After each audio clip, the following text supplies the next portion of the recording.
Hello and welcome to the Parenthood and Child presentation by Caitlin White.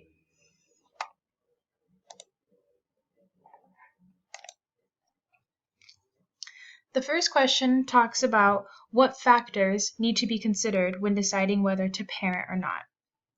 There are a few different factors, and all of these need deep consideration because having a child is a big deal.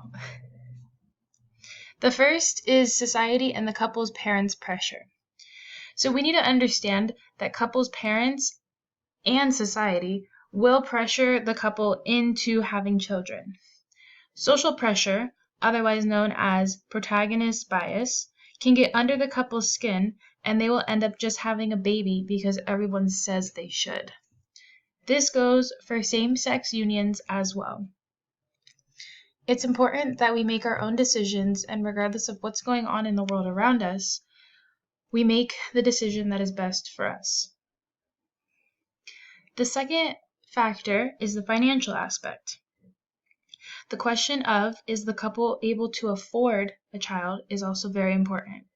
In 2013, for a middle-income family, the average cost of raising a child to age 18 was $245,000, and this is not including college. That is a lot of money. And in the very beginning, when couples have a child, they realize how expensive it is when they have to buy all of the baby supplies and the diapers, and everything just kind of starts to add up. The next aspect is timing. If a family can afford to raise a child is a big question to many. According to the Allen Guttmacher Institution in 2008, more than half of all pregnancies in America were unintended. Following these unintended pregnancies, abortion is the next option for many. So you want to make sure that your timing is right. Are you able to financially support the child? Are you able to raise it in a house that is going to be a healthy environment? And adequately taking care of the child plays into this as well. The critics of American family policy point out that nutrition, social service, financial aid, and educational programs directly affecting the welfare of children are not adequate compared to those of other nations at our economic level. So ultimately, children in the United States are more likely to be poor than children in comparable countries, and the United States ranks 34th out of 35 countries in relative child poverty among advanced industrial nations. So if you want to make sure your child gets raised in a proper environment, it's important that we understand these aspects. And the last major aspect that a lot of people do not consider is the health issues.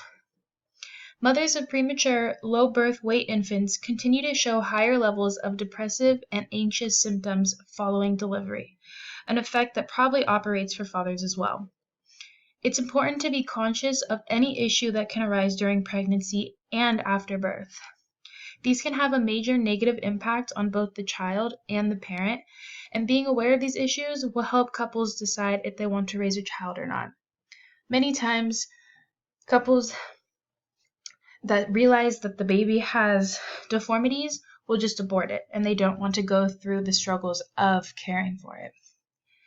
So these are some of the factors that need to be considered when having a child. How have the trends in parenthood changed? The first is the uncommonality of having large families. Large families are highly looked down upon in this day and age. A lot of our grandparents have 5+ siblings, even our parents. Now today, most couples just want 2 children, a boy and a girl. Unlike many children of the boomer generation, parents who have children while younger may want them close together because they believe that having children close in age will encourage them to play together and make parenting easier as the child takes part in similar age activities.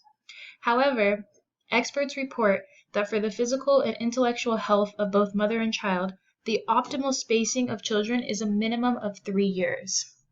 This talks about the age gap. Some parents decide to have a baby and then as soon as they can start making another baby, getting pregnant again, they have another baby.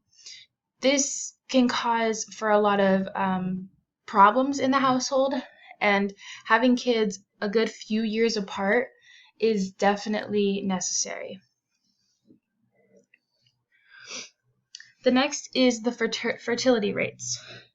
Since 1990, women have lowered fertility rates drastically. The image of the graph shows the total fertility rates by the race and ethnic in the years 1990, 2000, and 2013. As you can see, for every single different ethnicity and race, it is significantly lower than when it was in 1990. I feel like this has a big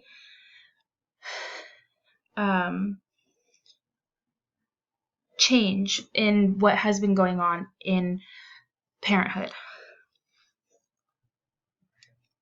Also, non-marital births. Non-marital births, as we can see from the graph, show that 44% of births are to unmarried couples. Some of these instances are by choice, and others by choosing the best decision for the child to either not have the mom or dad involved in the life.